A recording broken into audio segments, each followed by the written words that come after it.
Hey everybody, Webb here from the Spring Boot team. Ordinarily, when we release a bit of software, we get the opportunity to come to conferences and tell you all about it. Unfortunately, with the global COVID-19 pandemic going on, that's not really an option. So I thought it might be useful to record a little screencast to show you what's new in Spring Boot 2.3. Let's get into it.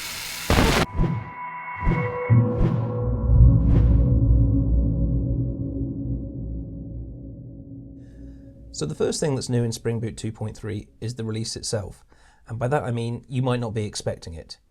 If you've been using Spring Boot for a while, you're probably used to upgrading once every 12 months or so, and this release is about 6 months early.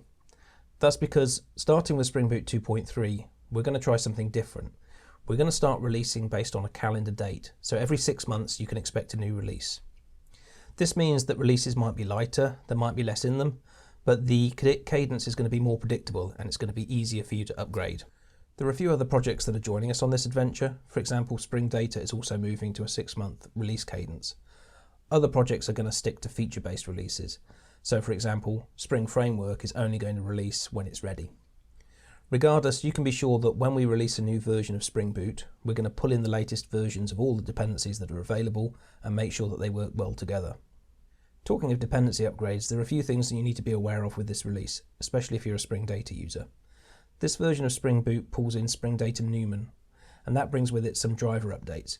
Specifically, the Cassandra driver is now at version 4, and the Couchbase driver is at version 3. These include breaking changes, so it's possible that you may need to change your code when you upgrade. Other notable upgrades in this release include Micrometer 1.5, and this is the first release of Spring Boot where we're offering Java 14 support.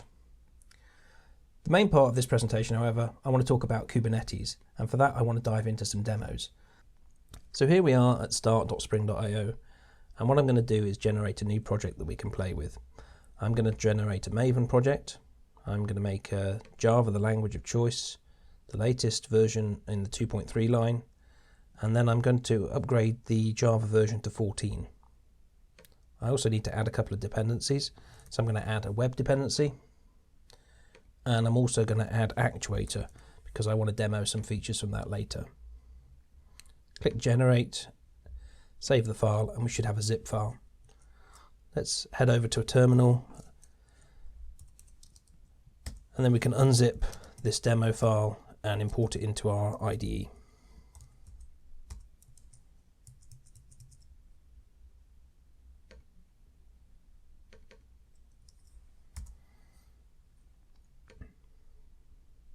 So we need to make this wiggle a little bit, so let's add a controller. Let's just add a Hello World controller.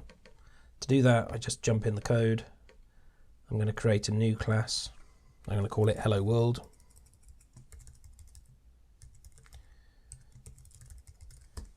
Hello World controller, and then I'm going to make it a REST controller. And I'll add one endpoint.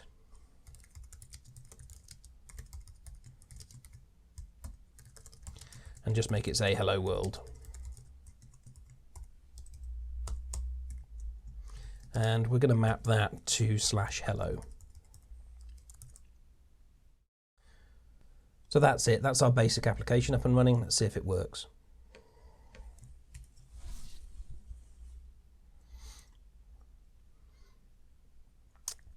Here we are. And there we go. Jump over to the web browser and just make sure that we can hit that hello endpoint. And there we go, Hello World.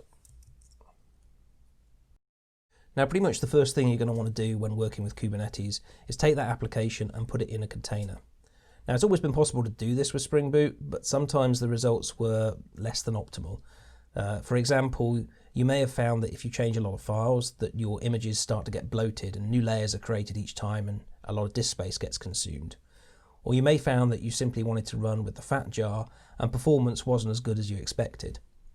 So to help with this, what we've tried to do is make an image creation a first-class concern, and we've done that by leaning on something called build packs.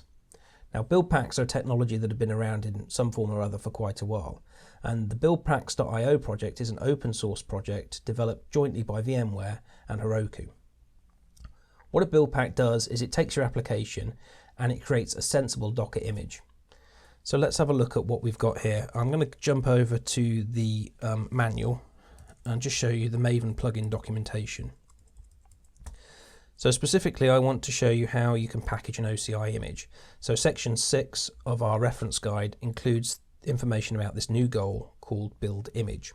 Now you can add that goal as an execution, as is demonstrated here, or you can just call it. So for instance, if I head back over to this command line prompt, I can just type mvn spring boot build image. And what's going to happen here is my app's going to build, the tests are going to run, and then an image is going to get created for me. So what we'll see is some output at the later half of this build that shows build pack running. And here you can see this area here is the build pack doing its stuff. So it's detecting build packs that can work with the software. And then ultimately it's spat out this Docker image. Now by default, when you use the plugins, the name of the image will be the name of your project and the tag of the image will be the version of your project. So in this case, we've got demo as the name and 0.01 snapshot as the tag. If I want to run that application, I can just, let me stop the existing one and then just type docker run. And then I'm going to tell it to use an interactive mode and port forward 8080 to 8080 and then run this image and tag. And there we go, you can see our application's running.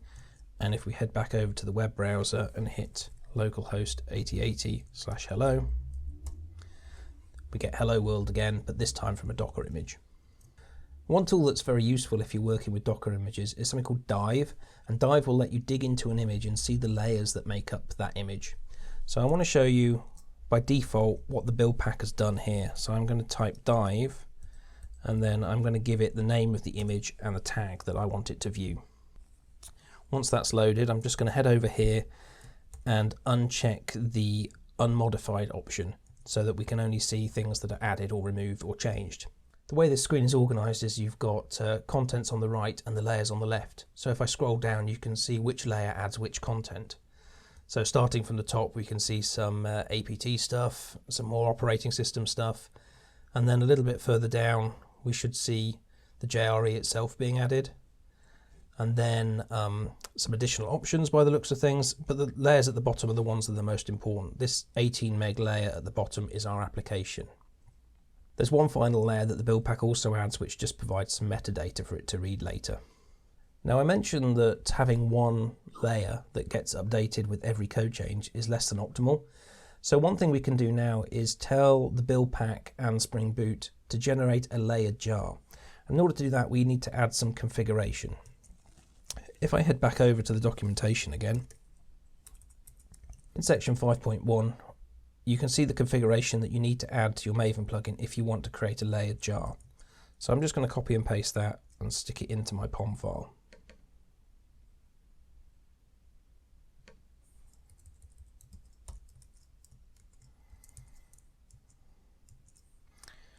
Let's head over here and build this application again. And this time, let's open up Dive and see what the differences are. So again, I'm going to just show the updated contents.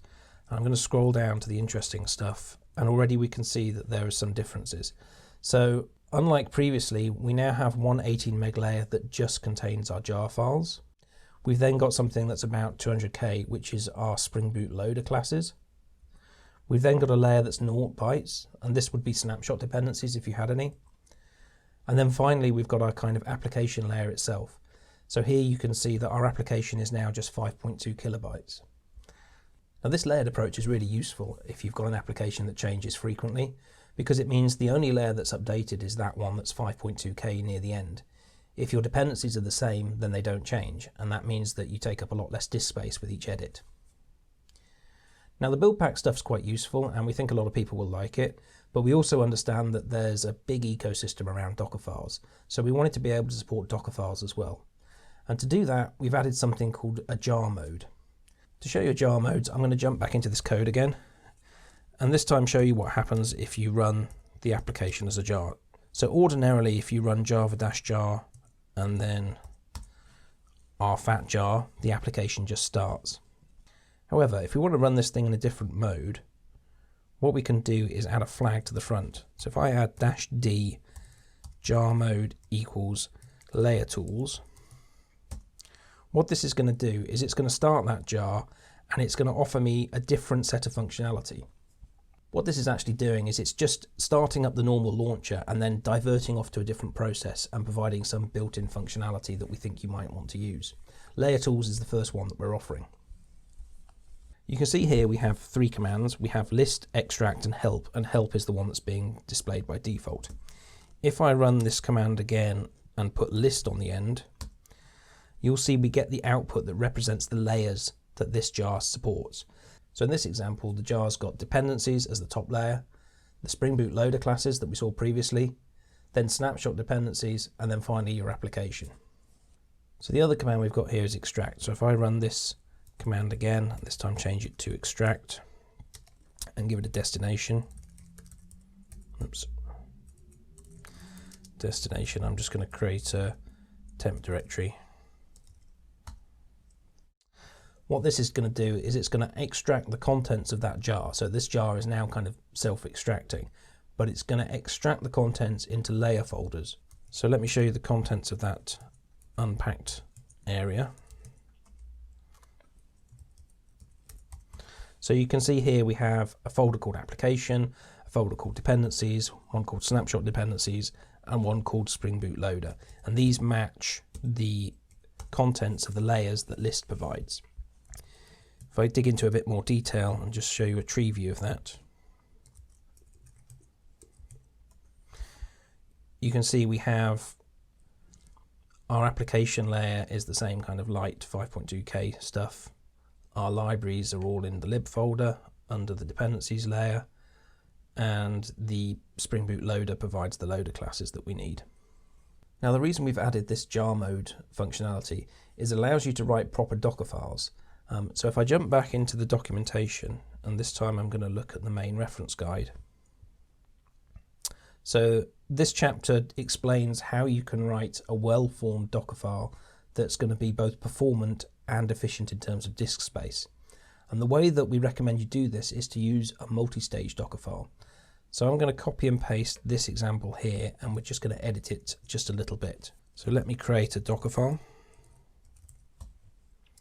and paste that contents. I need to make a couple of minor tweaks. I want to change the JDK version to 14, both in the builder and the main Docker contents. So if you've not seen these files before, they're quite interesting. They're called multi-stage Docker files. And what they allow you to do is have one section that's effectively thrown away when it's no longer needed. So in this example, we have a first stage, which is the builder stage, and a second stage, which is our main kind of Docker file as you probably know it. So what the first stage does is we've named it builder, and it's going to take our jar file, it's going to copy it into this temporary sort of Docker area, and then it's going to run that layer tools extract command. So that's going to end up with a bunch of files in this kind of temporary area. The second stage, we then make use of those files. So here you can see that we're again like coming from a particular JDK version, setting a work directory, and then we're saying we want to copy, and this from command is saying copy it from this previous operation that we ran. So here we're copying dependencies and the loader and the snapshot dependencies and the application. It's important to note that those orderings need to be correct. They need to match what the list command says in order to have an efficient Docker image. The final part, we have an entry point, and this is just going to run Java and point at one of our launcher classes. And this launcher is a piece of code that if you run java-jar, it's responsible for loading the fat jar and finding the nested jars. But you can also actually run it with an exploded form as we're doing here, and it will just pick the appropriate class path and load the nested jars in the same way. So if we want to run this, we just jump back over here and we type docker build and give it the current directory. And you can see here the stage is working. So we have our builder stage that starts off, the jar gets copied up, the extract command runs and creates these folders, and then a little bit further down we copy the contents into the image. Now unlike the Maven plugin, the Docker file doesn't actually have a name here because I haven't specified one. I can use that hash command and point dive at it, and we can take a look at the contents. Again, just jump over, show only the updates, and you can see the various commands that make up this Docker image, and these are the ones that we're interested in here. And again, they match what the build pack does. So our libraries, our dependencies, we have our loader classes, our snapshot dependencies is empty, and then our application class, again, 5.2k. There's a few things I want to show you inside the jar file that will explain how the jar tools command works.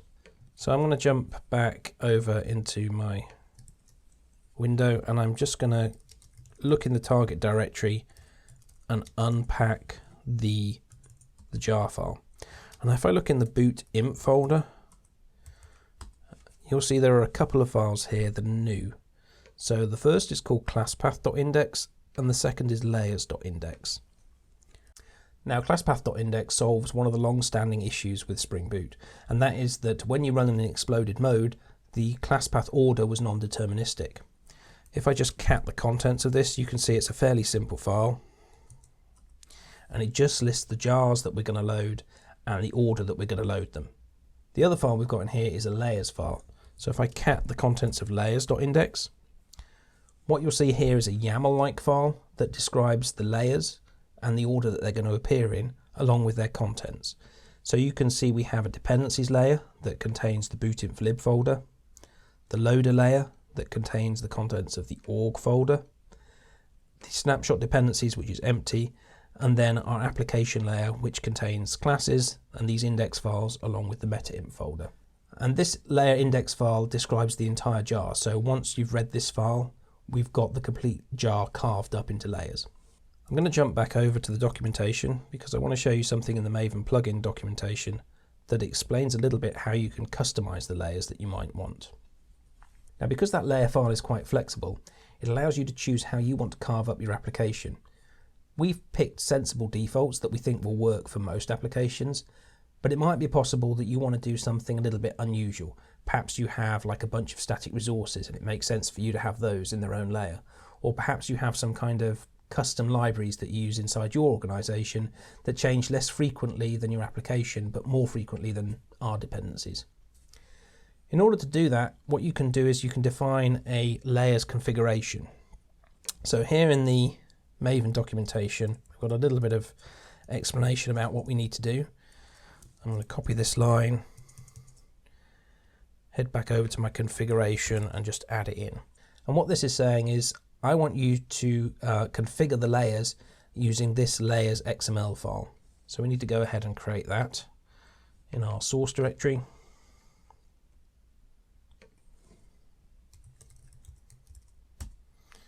And then what I'm going to do is I'm going to jump over to the documentation and look at some examples. And down here we have a custom layers configuration example that shows you the kind of file that you can write. Now, depending on whether you're using Maven or Gradle, the customization logic is slightly different. So in Maven, we've chosen an XML file that you need to define yourself. And in Gradle, there's a DSL that's part of the build plugin. Both are documented in the reference documentation. I'll briefly explain how this layers file works because the concepts are the same. So what we have here is three main sections. The first section is application, the second is dependencies, and the third is layer order. Now, application defines the parts of the code that aren't jars, aren't your dependencies, and explains how you should slice those up. Dependencies are the jars themselves, and then the layer order is the order that these layers should actually appear. Each of these work in a very similar way. You have these into blocks, and this is saying I want you to take a section of this code and I want you to put it into a specific layer. So in this example, we're saying I want you to put into the Spring Boot loader layer anything that's in this folder. This final into layer here is saying anything that's left over, just put it in the application layer. If we look at dependencies, it's got the same structure. We're going to say here, I want to put anything that ends in snapshot into my snapshot dependencies layer. Anything that starts with acme, I'm going to put in my company's dependencies layer. And then anything that's left over, I'm just going to put in the dependencies layer. So that's anything that hasn't been covered by the previous ones gets put into this default layer at the end. And then finally our ordering, which makes sense here. So here we're saying we expect dependencies will change least frequently, followed by Spring Boot Loader, then snapshot dependencies, then my company dependencies, which we expect to change more frequently than our regular dependencies, and then finally my application, which we expect to change the most frequently. Now obviously we haven't got any COM Acme dependencies, so I'm just going to change this and pick a random dependency that we have got. So I'm going to pick Jackson for this. So I'm going to do faster XML dot Jackson dot core. And what this is going to say is any of the libraries that are in this group will end up in my company dependencies layer. All right, let's head over and rebuild our application.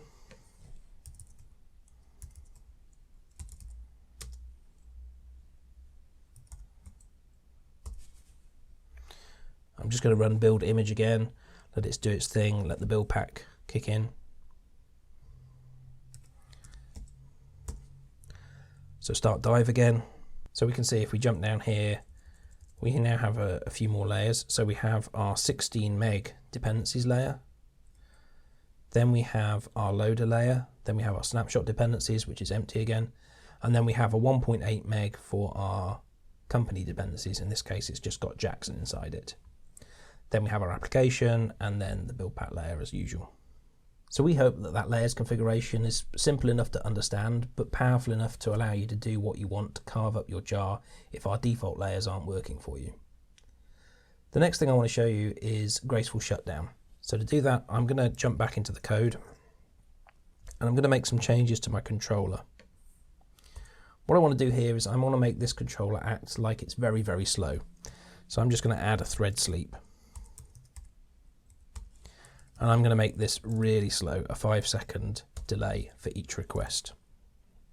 If I jump back over to the command line, and this time I'm going to run this application using Spring Boot Run. Let's jump into our web browser and hit our hello endpoint.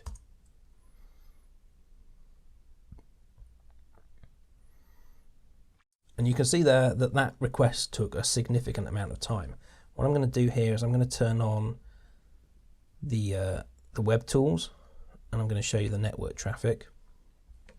I'm going to hit refresh again and you can see the request happening and it's going to take about 5 seconds and then the response coming back.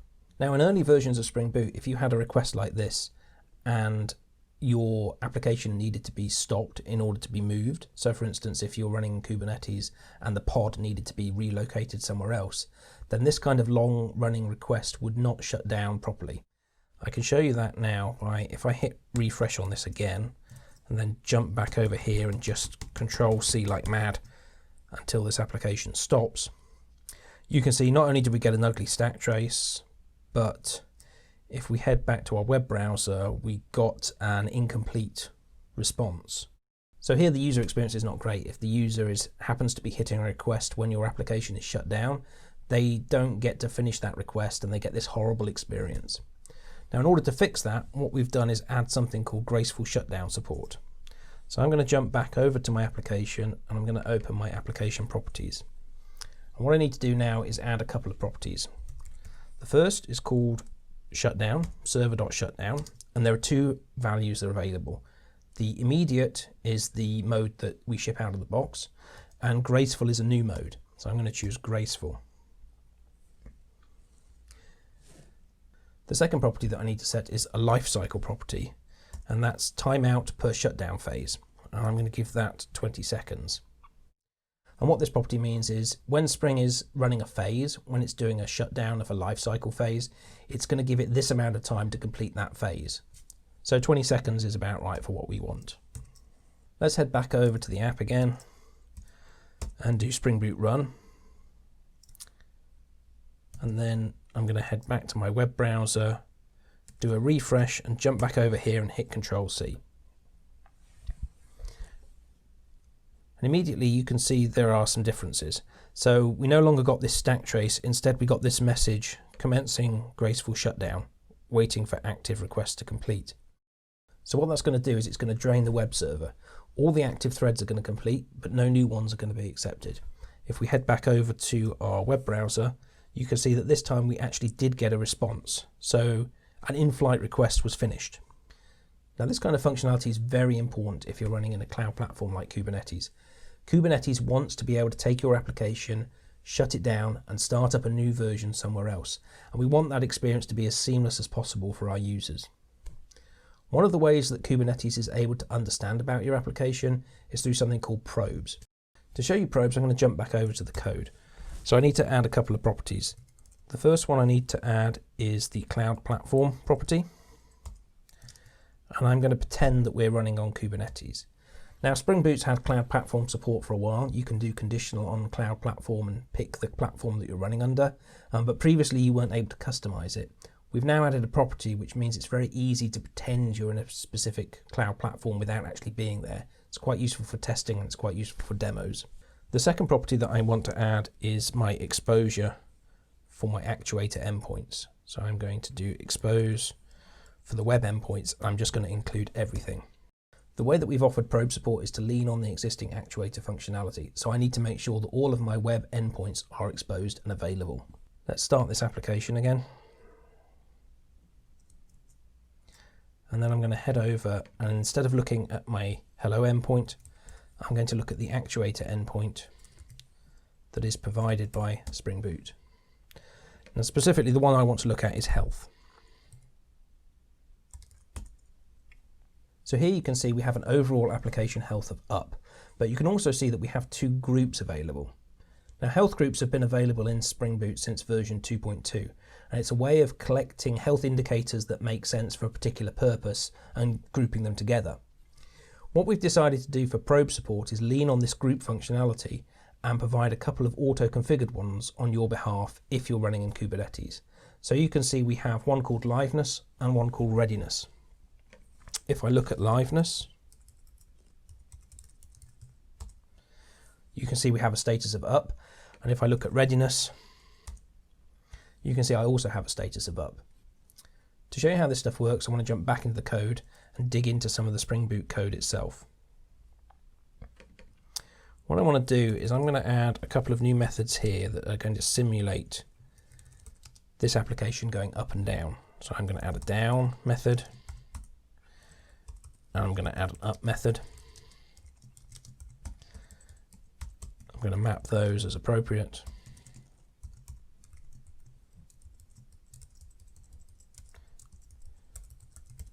And just return a string response.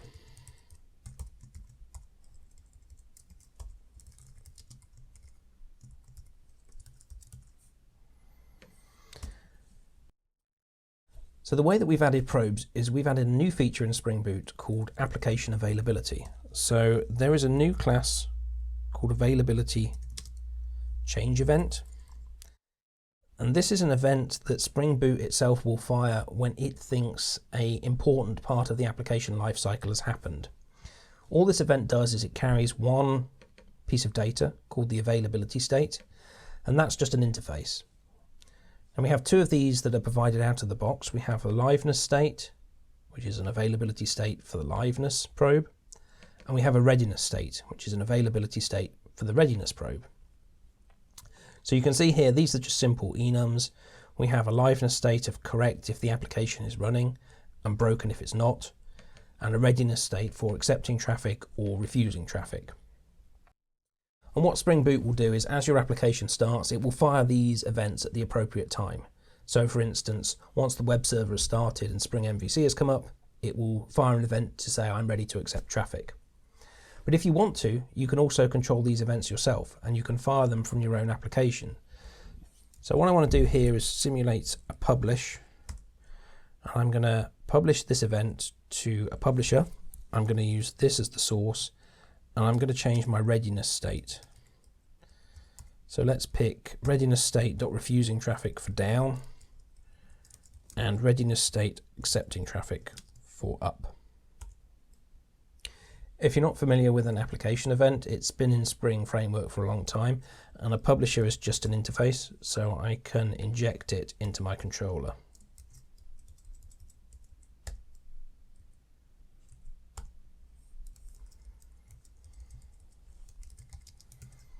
So what's going to happen here is our controller is going to get created, Spring is going to give it this application event publisher, and then later on we're going to use that to publish a availability change event, and we're going to publish either one with refusing traffic or accepting traffic. Let's restart our application. And then if we head over here, if I hit the readiness state now, you can see it's up.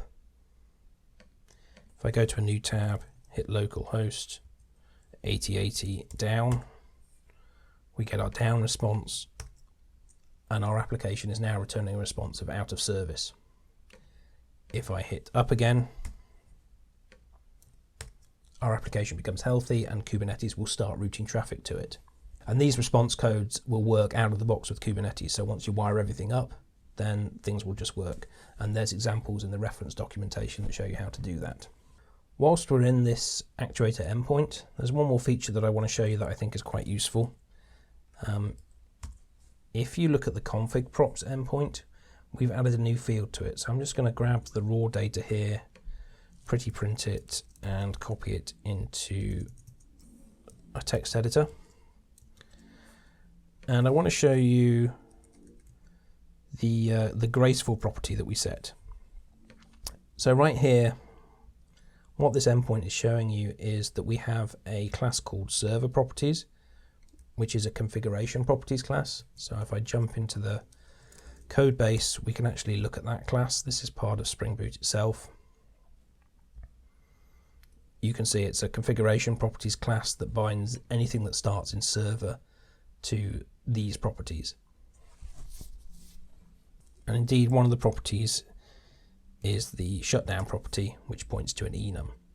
So the config props endpoint's been there for a while, but what we've added is an additional field. So if I jump over back into our properties again, what you can see here is the value that's set on the property is the enum, but just below it we have a list of inputs.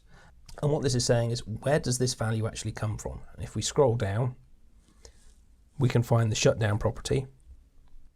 You can see here we have a value of graceful, but in this case it's lowercase, and then it will tell us the origin of that property. So right here you can see that we come from a class path resource named application.properties, right down to the line and column number that this is defined in. So if I jump back to the code, look at our application properties, then line 1, column 17 down here does indeed match where this value came from. But we think this kind of end-to-end traceability is really useful. It's really helpful to have rich, type-safe configuration properties objects, but still know which property source contributed the value, right down to the line and column number.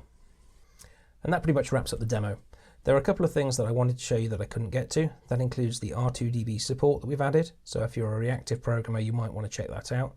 And we've also added RSocket support with Spring integration. Both of these are documented in the release notes, and you can check out the reference documentation. There are a couple of gotchas that you should also be aware of. One is to do with server threads. So if you manually configure your server threads, you need to migrate that property under a specific technology group. So for example, it might live under Tomcat or Undertow. And that's because the server threads are subtly different depending on which technology you're using. And we didn't feel comfortable having a uniform property that worked differently depending on which servlet container you were using. Finally, if you're using the white label error page, you should be aware that we hide the details by default now. There's a single line property that you can change if you want to show those again, and all of this is documented in the wiki on the release notes section. I'll leave you with one final interesting bit of information. If you've ever contributed to Spring Boot itself, you may be aware that we used to build the project with Maven. Starting with Spring Boot 2.3, we've actually migrated to Gradle. This means if you've got an existing checkout, you may need to re-import it into your IDE.